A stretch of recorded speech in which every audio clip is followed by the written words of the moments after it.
Halo Tribuners, bertemu lagi bersama saya Maximus Jenewa alias Aco dalam Tribun Podcast pada hari ini saya lupa. Saya langsung konfirmasi Iya, tanggal 3. sekarang baru tanggal 2 ini, Pak. Oh, tanggal 2. Iya. Ya, maaf Tribuners, sekarang tanggal 2 Desember tahun 2022 bersama Ibu Bonifasia Surya Undap. Yes.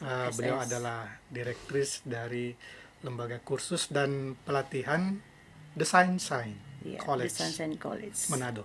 Oke. Selamat sore, Ibu.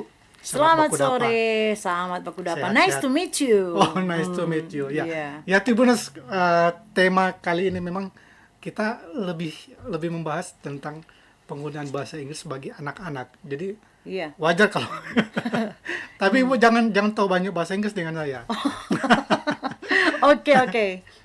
Sudah banyak kata-kata sudah lupa. Uh, Nah, pertama saya ingin tahu, mungkin Tribuners juga di rumah pengen tahu, LKP Desain Sains ini ya. bisa dijelaskan gimana? Apa saja yang dilatih atau gimana? Iya. Oke, jadi LKP The Sunshine College itu salah satu lembaga kursus dan pelatihan bahasa Inggris dan public speaking yang ada di Kota Manado, dan itu sudah saya dirikan sejak tahun 2008. 2008. Iya, 2008. Berarti Sudah kurang lebih 12-13 tahun yang lalu. Nah, jadi awal berdirinya lembaga kursus ini karena background education saya yang memang dalam bidang sastra Inggris di Samratulangi University. Kemudian atas advice dari papi saya ya, almarhum papi bilang, coba buka lembaga kursus agar bisa merangkul anak-anak yang suka bahasa Inggris tapi secara formal. Dalam arti secara legal gitu, bukan cuman memberikan kursus lepas, tetapi memang ada lembaga kursusnya. Kemudian tahun 2008 itu bulan Februari tanggal 28, saya langsung mengadakan kursus pertama yaitu kepada anak-anak di Inpres Winangun. Karena kebetulan tempat tinggal saya itu di Winangun. Dan begitu pendaftaran pertama langsung waktu itu ada 60 anak yang langsung datang ikut kursus di rumah kami. Sudah ada papannya. Kemudian mekanisme untuk mencari peserta baru ya, saya biasanya kunjungi. Jadi itu istilahnya jemput bola. Kalau dulu kan tahun 2008 kita belum bisa share link atau share apa-apa ke media sosial, belum begitu dikenal masyarakat. Jadi saya kunjungi sekolah-sekolah yang ada di Kota Manado dan juga membawakan surat penawaran langsung ke kepala sekolah masing-masing untuk memberikan pelatihan bahasa Inggris after school. Jadi iya, setelah jam sekolah kalau ada yang berminat orang tua, tapi sebelumnya saya presentasi dulu. Diminta izin ke kepala sekolah, presentasi, jadi anak-anaknya dikumpul pada saat pulang sekolah, kemudian saya presentasi langsung mempraktekkan bagaimana cara mengajar bahasa Inggris. Dan ya syukur pada saat itu banyak sekali kepala sekolah yang langsung respons dan orang tuanya langsung mengisi formulir. Jadi sejak tahun 2008 itu saya sudah langsung terjun ke sekolah-sekolah. Dan juga pada saat itu saya ada kurang lebih 4 ibu, jadi 4 mem yang membantu saya, itu teman-teman kampus, ada juga satu Sir Melvin namanya, satu-satunya Sir. Berarti 2008 kalau murid pertama berarti sudah kuliah, 60. sudah. Oh iya, sudah kuliah mereka. Ada yang sudah di Jepang, iya. Ada yang sudah di Jepang, ada kemarin di Prancis. Itu anak-anak, kan itu seusia juga dengan anak-anak saya yang pada saat itu ikut juga mereka SD. Ada yang sudah menikah. Kadang-kadang ketemu di jalan, hey mem, bawa anak, kita bilang, siapa ya? Pokoknya kalau panggil mem berarti ada pernah kursus gitu. Pokoknya senang sekali bisa mengajar anak-anak. Nah, saat ini berapa siswanya kalau Untuk private. ya, untuk Ya. semua tapi ada private juga berarti. Ada private. Nah, kalau saya kan sekarang cara kerjanya yaitu selain anak-anak private, mereka mengunjungi lembaga kursus kami yang terletak di 2 tempat. Yang pertama, kalau kita bisa lihat langsung search di Google itu LKP The Sunshine College, di situ ada alamat Jalan Diponegoro. Jalan Diponegoro 7A nomor 5. Makeret, ya. Iya, Makeret Timur. Dan di situ juga ada Jalan Dranowangun. Jadi ada 2 tempat kursus di mana jika peserta kursusnya itu berada di seputaran yang lebih dekat ke Diponegoro, berarti saya arahkan ke sana. Tapi kalau anak-anak yang bagian Pineleng, Warembungan, ada yang di dekat Winangun, berarti saya arahkan ke Winangun. Anak-anak juga dari Malalayang biasanya mereka langsung ke Winangun gitu. Dan juga selain anak-anak, saya juga baru saja memberikan pelatihan bahasa Inggris 5 hari full time dari Senin sampai Jumat dari jam 8 pagi sampai jam 4 sore kepada para ASN, aparatur sipil negara di bawah kerjasama dari BKP SDM. Manado, Sulut? Manado, iya di Sulawesi Utara barusan di Pemkot. Maksudnya Pemkot Manado ya? Iya, Pemkot Manado. ASN Pemkot Manado. Iya, Nah. ASN. Tapi bukan ASN di Pemkot, dari beberapa instansi. Jadi ada yang pariwisata, ada di bagian di bagian itu perpustakaan, transmigrasi, pokoknya ada beberapa 30 peserta. Dan sudah selesai dengan baik dan mereka sangat antusias. Ada video-videonya yang sangat pokoknya semua terlibat aktif gitu. Nah, apakah anak-anak itu harus belajar di LKP atau seperti ibu bilang Ada private. Bisa Iya. dijelaskan gimana? Ya, jadi kalau misalnya yang private itu, sementara kalau misalnya kalau mereka mau telepon dulu, kadang kan saya tanya, ini dapat dari mana nomornya? Jadi kebanyakan mereka bilang, oh saya search di Google. Jadi begitu search di Google, ada yang search lembaga kursus atau kursus bahasa Inggris Manado atau kursus public speaking Manado. Kebetulan rank saya di number 1. Jadi pada saat buka itu mereka lihat yang pertama di atas, nah itu mereka langsung telepon. Kan di situ nomor teleponnya langsung dia ke WhatsApp. Jadi kalau mereka tanya ini bisa private, ibu datang ke rumah, oh boleh. Jadi saya melayani siswa itu di rumah mereka masing-masing. Atau ada yang langsung di kantor ya, karena saya nggak sempat keluar. Nah kalau malam bahkan ada yang asisten, boleh disebut ya? Asisten Kapolres itu yang di belakang Jumbo itu Poluan cantik. Dia selesai jam 8 malam. Oh, Ibu Poluan yang ikut? Ibu Poluan yang ikut, tapi Ibu Poluan tapi dia masih cewek. Oh iya. Jadi dia asistennya Kapolres waktu itu. Dia bilang, Bu boleh nggak kita pulang kantor jam 8? Pulang di rumah mandi kurang lebih jam 9 ke tempat ibu atau setengah 10 les. Kita bilang asal namanya Indah.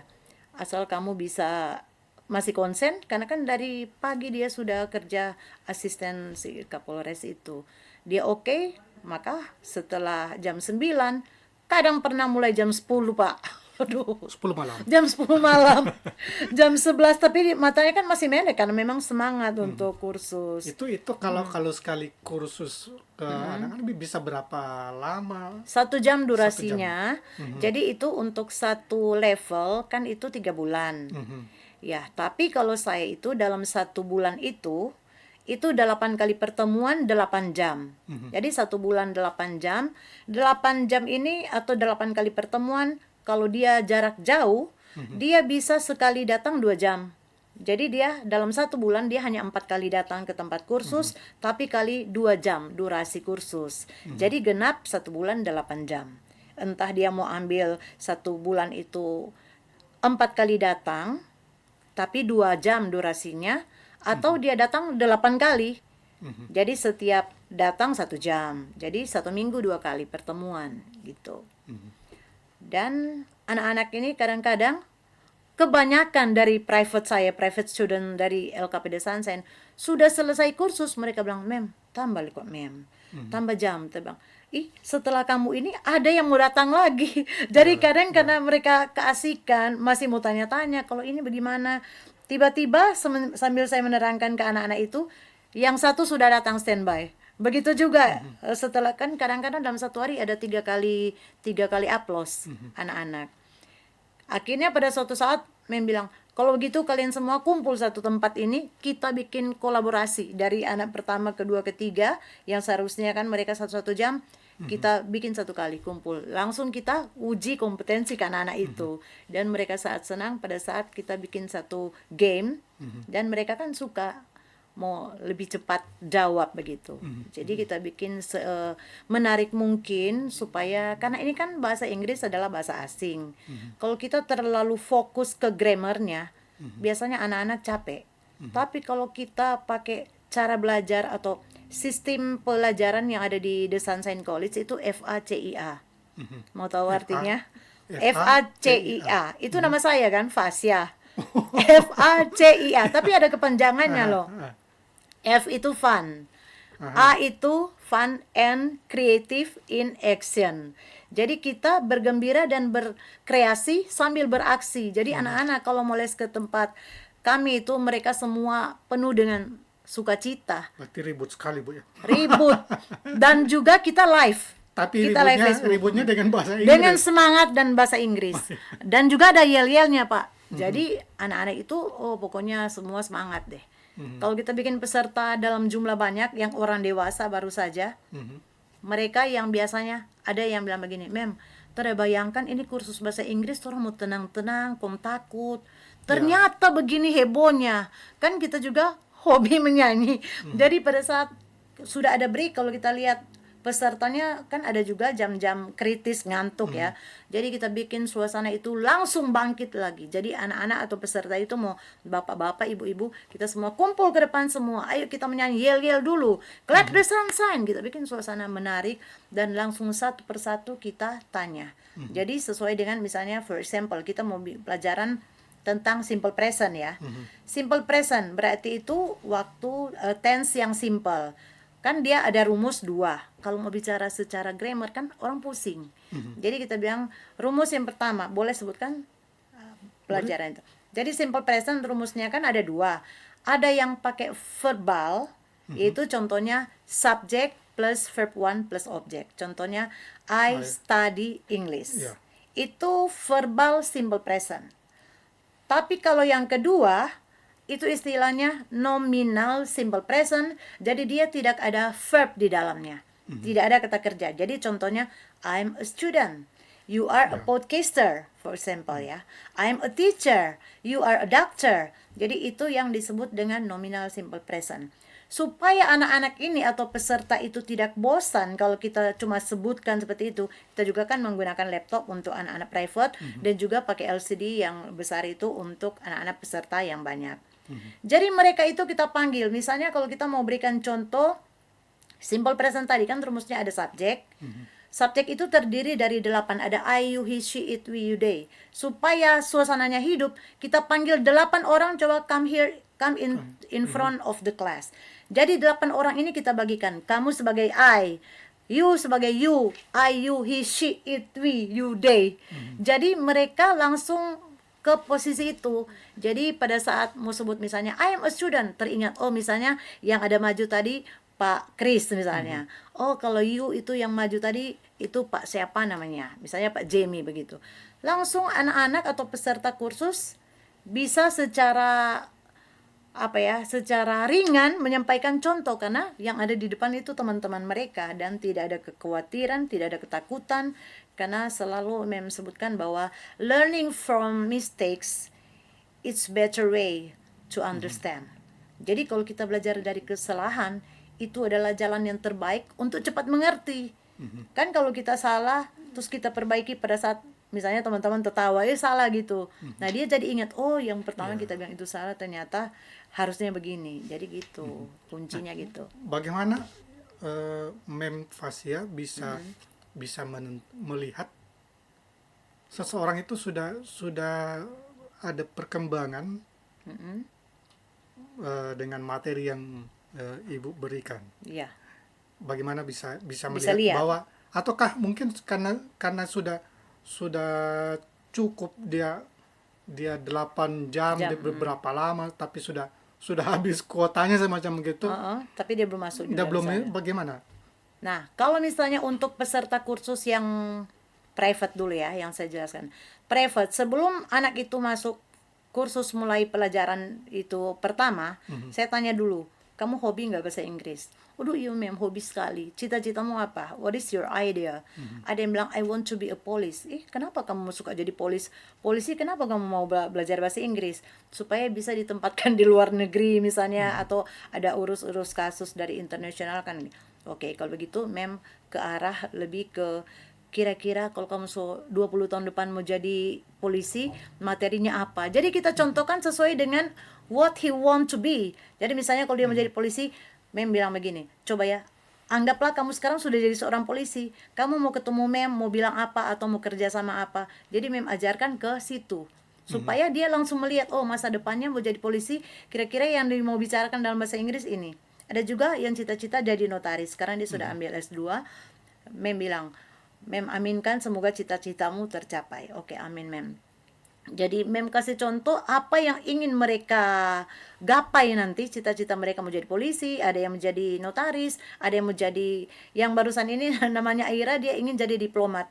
Jadi Mem bikin seakan-akan dia ini sudah hidup di tahun dimana dia sudah jadi seperti yang dia inginkan. Misalnya jadi diplomat. Jadi materi yang Mem ajarkan ke arah situ. Supaya pada saat nanti dia ketemu dengan jalan mau menuju ke cita-citanya, kan memorinya sudah jalan. Wah, ingat Mem kalau waktu lalu Mem udah bilang begini-begini. Nah, bagaimana saya lihat kalau itu dia sudah masuk nggak di otak? Setiap kali pertemuan kedua, saya ulang lagi materi kalau sudah pertemuan ketiga, saya ulang materi kedua dan pertama. Jadi setiap masuk materi baru, saya ulang lagi yang materi sebelumnya. Jadi di situ Mem bisa lihat, oh ini anak dia bisa mengerti. Kalaupun mereka nggak mengerti, nggak ada satu murid pun yang takut bertanya. Malah kadang Mem jelaskan tentang Jeren, mereka tanya soal lain, dan itu kita langsung diskusikan. Itulah yang menyebabkan sampai durasi 1 jam nggak cukup bagi mereka. Jadi kadang Mem bilang, time is over. Mem, lanjut jo Mem, bikin 2 jam jo hari ini. Oke, jadi kita lanjut karena semakin ingin tahunya para peserta kursus itu untuk menjadi seorang pembicara atau berbahasa Inggris dengan lancar, mereka memang sungguh-sungguh belajar. Ada juga kalau peserta kursus yang banyak orang, yang kalau kolektif, ada kan yang cuma tuntutan karir. Kamu harus ikut, padahal dia nggak suka bahasa Inggris misalnya. Saya bisa lihat dari mana? Dari mata mereka. Jadi misalnya kalau saya menerangkan nggak pernah saya standby duduk, nggak pernah saya duduk. Saya kalau menerangkan mau di satu orang atau banyak orang, selalu saya berdiri, berjalan. Jadi kalaupun ada 50 peserta kursus, paling 40% 40 orang itu saya sudah hafal dari nama-nama.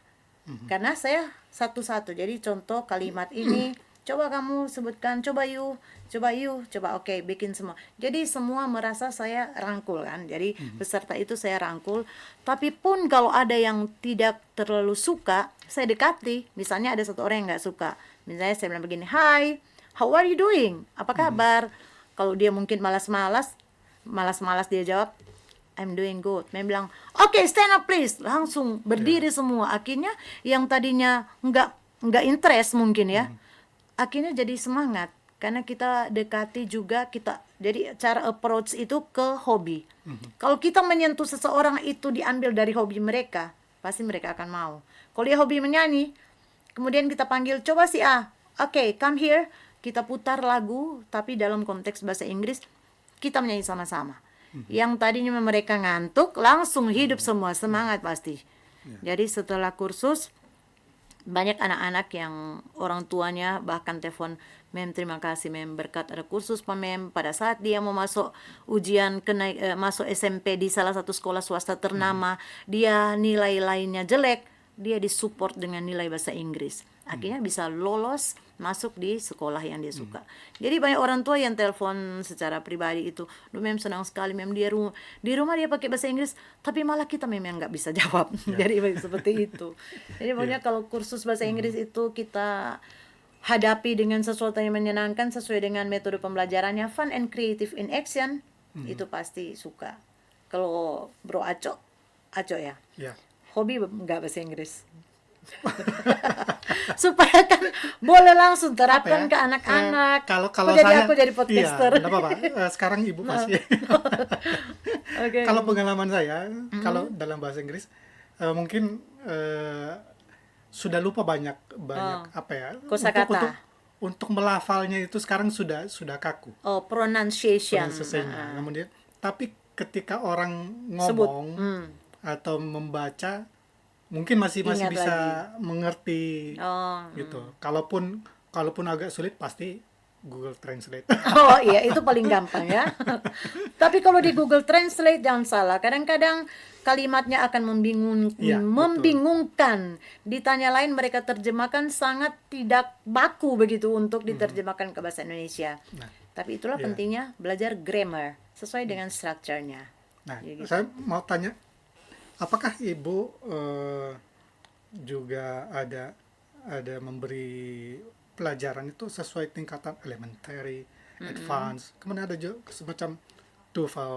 Oh, ya. Kalau untuk TOEFL itu, di lembaga kursus kami itu kerjasama dengan alma mater saya, yaitu di Fakultas Sastra, yang sekarang sudah berubah nama jadi FIB, Fakultas Ilmu Bahasa Ya, atau Budaya ya, kali ini. budaya. Jadi seandainya ada yang mau minta ujian TOEFL itu, jadi saya yang bikin pelatihannya dalam bentuk materi soal. Setelah mereka sudah saya anggap bisa, nanti saya arahkan ke fakultas. Karena pada saat mereka akan tes TOEFL harus ke lab bahasa yang adanya di sastra kalau di Manado ini. Jadi mereka harus ke fakultas itu ilmu budaya Ya. gitu yang ada di Unsrat. Jadi tidak boleh kami dari lembaga kursus mengeluarkan TOEFL. Karena itu harus ada izinnya. Jadi kita cuman memberikan pelatihan, latihan soal yang ada, yang kira-kira ini sudah sering ditanyakan pada saat kita akan tes TOEFL, ini materinya. Jadi kita ajarkan materinya gitu. Tapi ada juga yang pernah gitu mau tanya TOEFL. Dan lucunya baru-baru ini, mungkin kalau Bapak itu nonton dia pasti lihat, oh itulah kita. Si Bapak telepon. Kan sekarang kan udah lebih canggih nih, siapa yang telepon kita udah bisa langsung get contact. Ya. Udah tahu. Jadi begitu masuk langsung aku lihat deh namanya dosen gini ternyata. Kemudian dia tanya, oh ini lembaga kursus bla bla bla ya.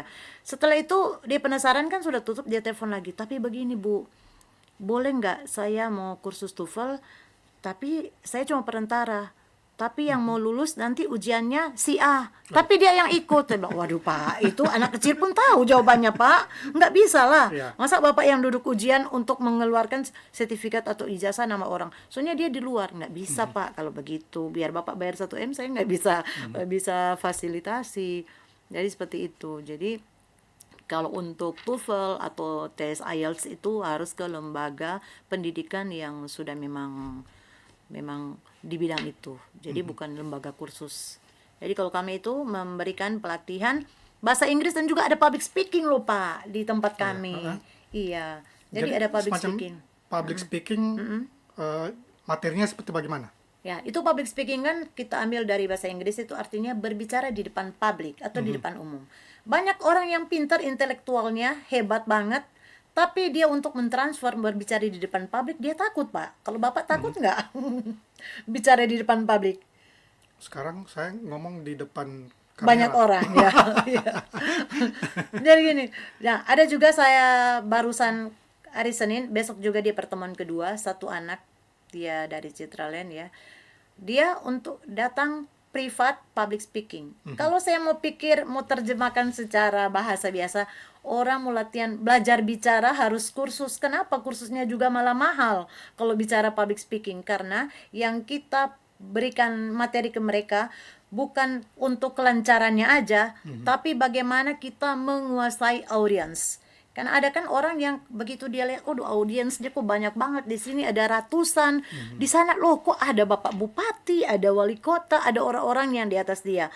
Biasanya kan kita sudah langsung minder. Dia mau bicara tapi, oh ada orang-orang penting nih, atasan-atasan saya, dia langsung ada gap untuk gak bisa bicara.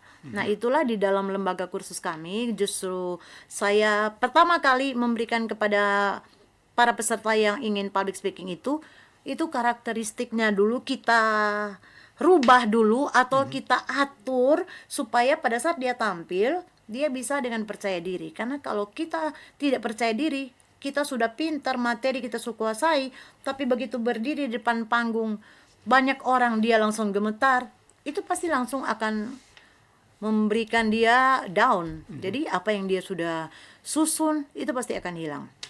Dan kalau dalam public speaking itu kan pertama kali yang saya ajarkan itu pada saat kita diundang untuk memberikan presentasi anak mahasiswa dulu ya. Contohnya anak mahasiswa berada di depan banyak orang yang sebenarnya mereka sudah kenal karena teman-teman atau dosen. Jangan canggung, dan pada saat mau berikan presentasi di banyak orang itu berbicara di depan publik, jangan berdiri di panggung langsung bilang selamat siang, selamat pagi. Jangan dulu. Pertama apa yang harus dilakukan? Kalau menurut saya, pengalaman saya, begitu saya di atas panggung, saya senyum dulu. Senyum. Ya. Bayangkan senyum bisa sampai 2 menit. Dan mereka senyum.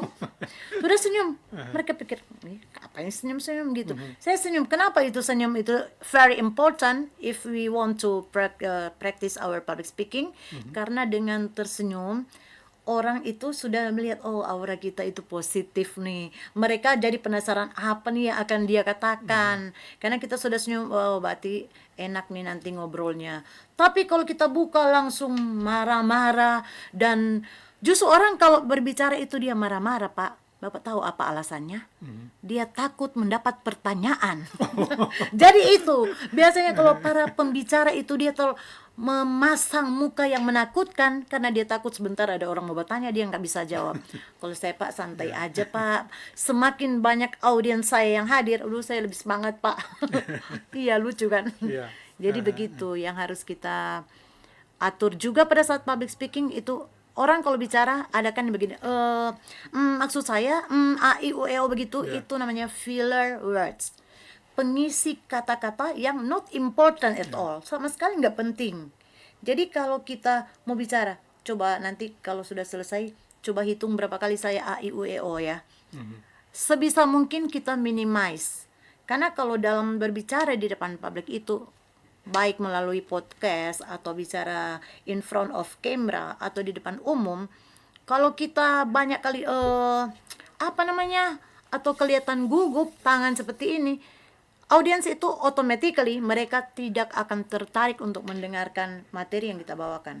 Karena sudah terlalu banyak filler words atau juga disebut dengan verbal graffiti. Itu kata-kata yang nggak penting, maksud saya gitu kan, dia orang nanti dengar, apaan sih yang dia bilang ini, jadi gitu. Jadi itu yang harus dihindari, karena kalau kita terlalu banyak itu, para audiens dia akan not interest, dan akhirnya materi yang bagus yang akan dia sampaikan tidak akan tersampaikan dengan baik, karena sudah si audiensnya itu sudah malas mendengar gitu.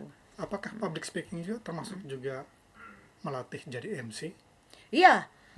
Public speaking itu ada banyak melatih intonasi kan. Jadi jadi saya juga seorang MC. Jadi Tribun, waktu saya kerja di Tribun di sini, mereka tahu kok Pak Jamie. Hai Pak Jamie. Mereka di sini itu saya MC pada saat kalau ada acara-acara Natal. Pada saat saya kerja di sini kurang lebih 5 tahun lalu, saya yang sering jadi MC di acara-acara. Mereka tahu kok ini ruangan ini jadi saksi kalau kita dulunya kan briefing di sini, Pak. Dulu.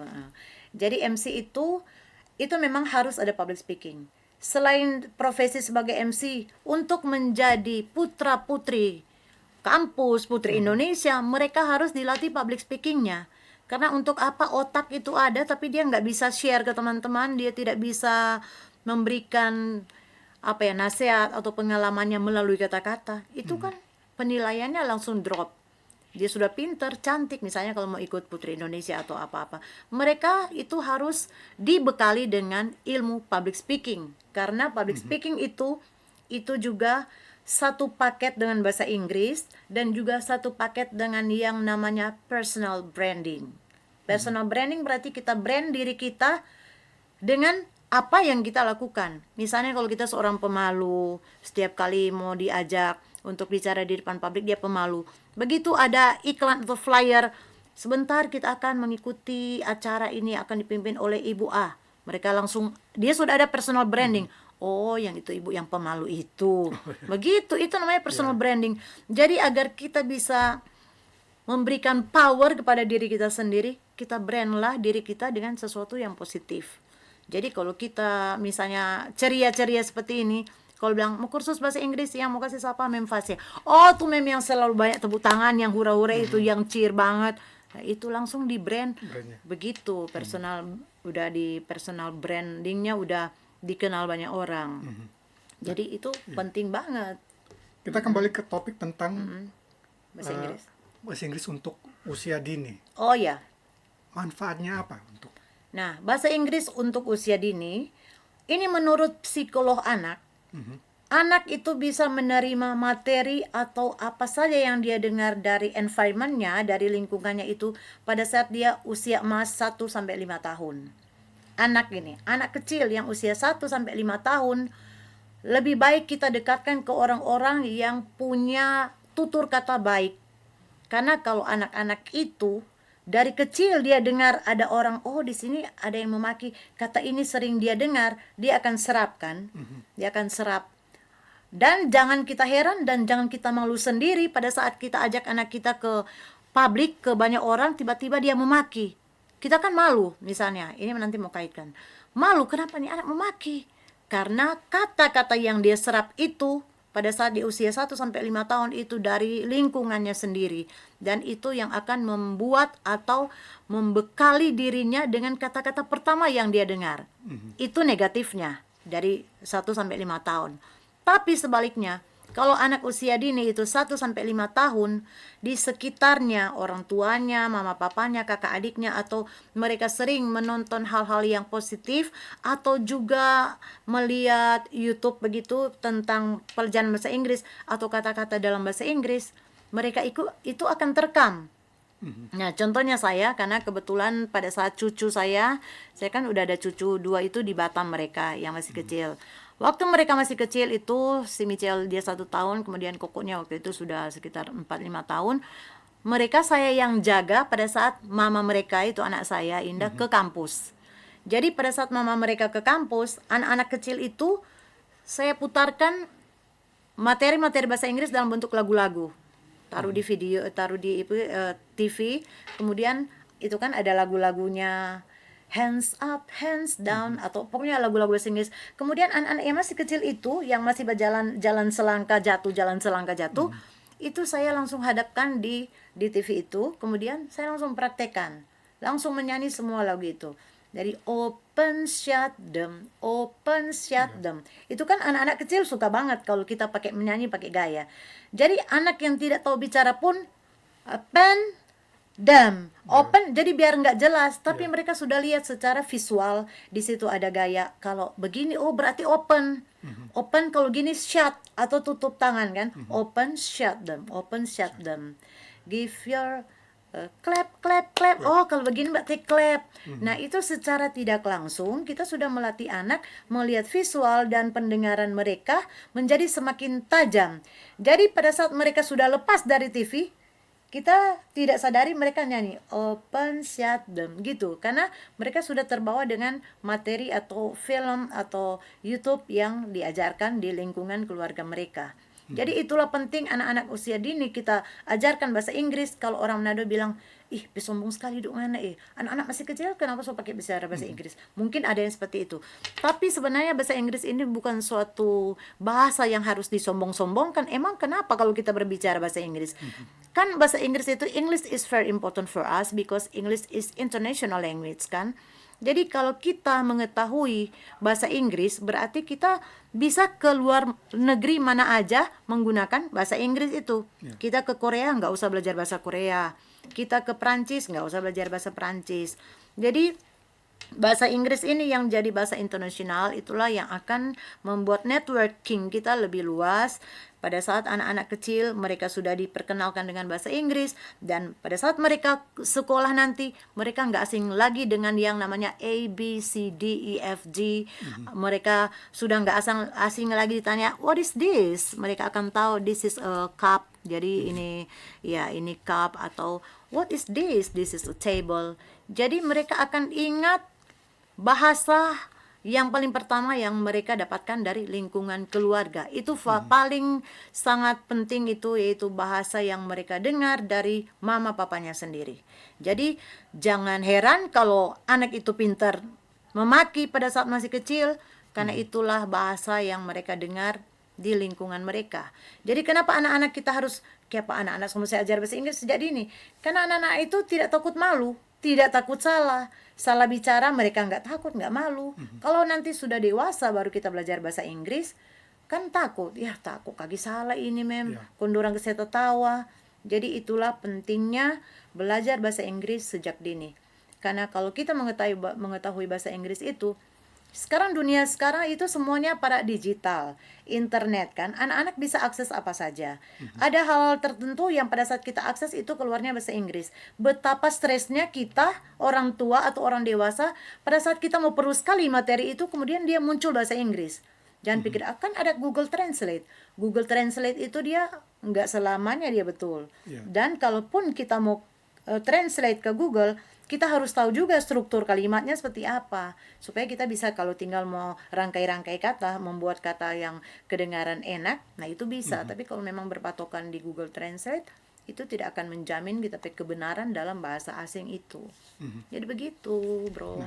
Tapi boleh saya minum Silakan, Bu. sebentar? Ini Ya, sudah terlalu banyak. sambil minum, saya juga mau tanya. Ya, Karena Sulawesi Utara ini akan berkembang dengan pariwisata, akan banyak orang-orang asing datang. Yang pasti kemampuan bahasa Inggris dibutuhkan. yes, Nah, bagaimana Ibu memanfaatkan peluang. ini? Jadi seperti yang tadi saya sudah katakan bahwa baru-baru tanggal 29 September sampai dengan tanggal 30 September itu dari pihak BKPSDM itu yang menangani sumber daya manusia di bagian ASN, mereka sudah mempersiapkan diri memberikan pembekalan bahasa Inggris kepada para ASN itu, yang termasuk di dalamnya ada yang sudah jadi pejabat, ada yang calon pejabat. Dan mereka ini sebagai ASN sudah dipersiapkan untuk bisa berbicara bahasa Inggris untuk menjawab tantangan dunia masa kini. Supaya kalau ASN-nya itu ibarat ini satu rumah, mereka itu bagian depannya. Apa itu istilahnya? Mereka yang mau pasang badan di depan. Jadi begitu ada turis dari luar, turis asing yang akan masuk ke kota kita, ke kota Manado tercinta ini, mereka kan akan menambah devisa di kota ini. Jadi kalau orang-orang yang ditempatkan itu di depan atau mereka yang ASN tidak bisa berbahasa Inggris, maka pertama, kita melewatkan peluang untuk mendapatkan devisa. Jadi mereka harus memang dipersiapkan untuk bisa berbicara bahasa Inggris sekurang-kurangnya pasif. Apa sih artinya pasif? Paling kurang kalau ada tamu datang langsung, "Hi, nice to meet you. Welcome to my town. Welcome to my city. Welcome to our city. How are you doing, sir? Where are you from?" Itu kata-kata yang sangat-sangat simple untuk dipelajari untuk pertemuan pertama, karena pandangan pertama kan atau the first impression itu sangat menggoda. Jadi bayangkan kalau tuh bule datang, dia cuma didiamkan aja. Bule datang dia cuma didiamkan, nggak ada yang menyapa karena orang-orang malu bicara bahasa Inggris. Kan sayang banget, mereka akan langsung, lebih baik kita pulang, ngapain mau datang tanam saham di Indonesia atau memberikan sesuatu ke Indonesia tapi tidak dilayani. Jadi itu sangat penting untuk menjadi bekal bagi generasi muda pada umum yang utamanya, atau juga pada orang-orang yang memang berkecimpung di dunia itu, di pariwisata terutama.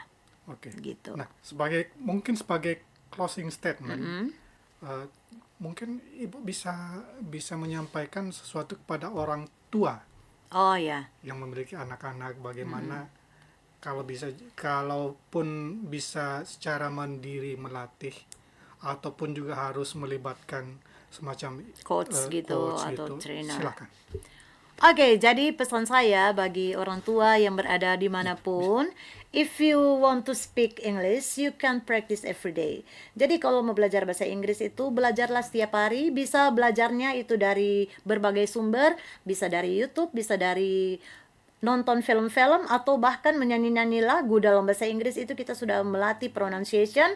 Dan bagi ibu-ibu yang ingin agar anak-anaknya lebih pintar berbahasa Inggris, jangan lupa tetap kunjungi podcast kali ini, atau juga bisa hubungi Tribun Manado untuk kursus bahasa Inggris lebih lanjut. Oke, sukses untuk kita semua. Thank you so much and God bless you. Terima kasih Ibu Fasia sudah Oke. datang di studio Tribun Manado. Oke, terima Ya, kasih, kita akan bro. bertemu lagi di lain waktu dan kesempatan yang berbeda. Oke. Oke, Ya. thank you so much for all. Terima kasih. Ya, demikian Tribuners perbincangan kami Tribun Podcast pada hari ini. Kita akan ketemu lagi. Oke.